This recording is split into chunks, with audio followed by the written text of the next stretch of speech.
Barangay Ginebra mas lalo nang lumakas dahil sa pagbabalik ni Malonzo mga bro, at Al Francis Chua gagalaw na sa trade. So isang massive win nga para sa Barangay Ginebra mga bro matapos nilang tambakan ang naghihingalo sa standing na Blackwater Bossing. Maraming ang kinabahan sa first half dahil maaga ngang may naramdaman itong si Justin Brownlee sa kanyang paa mga bro. Mabuti na lang at naipagpag niya lang naman. Pero ang isa nga sa inaabangan ng lahat ay ang pagbabalik ni Jimmy Malonzo mga bro. Nag-debut na nga ito kontra Blackwater Bossing at laking impact agad siya sa opensa.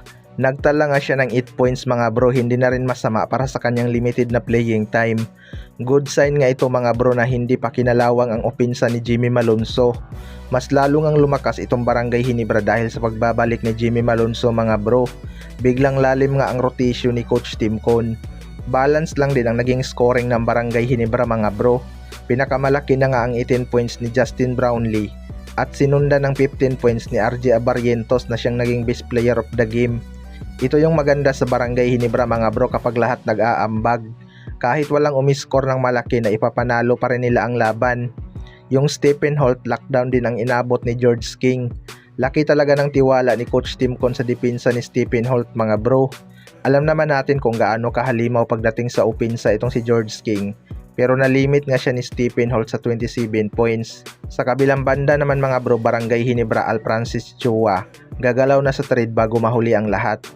Ito nga Barangay Ginebra ay biglang bagsak sa standing matapos matalo sa Northport Batanguer. Kaya maraming ang nababahala kung kakayanin ba nilang magkampiyon ngayong conference. Ayon nga sa source mga bro ay gagalaw na daw sa trade itong si Boss Al Francis Chua upang makakuha ng big man na makakatulong kay Japit Aguilar bago pa mahuli ang lahat.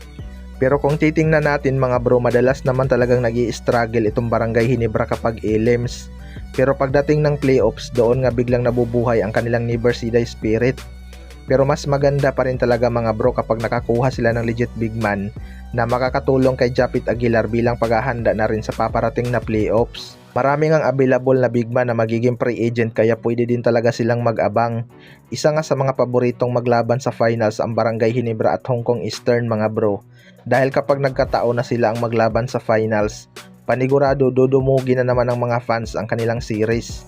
Exciting din talaga kapag Barangay Ginebra at Hong Kong Eastern ang maglaban sa finals mga bro.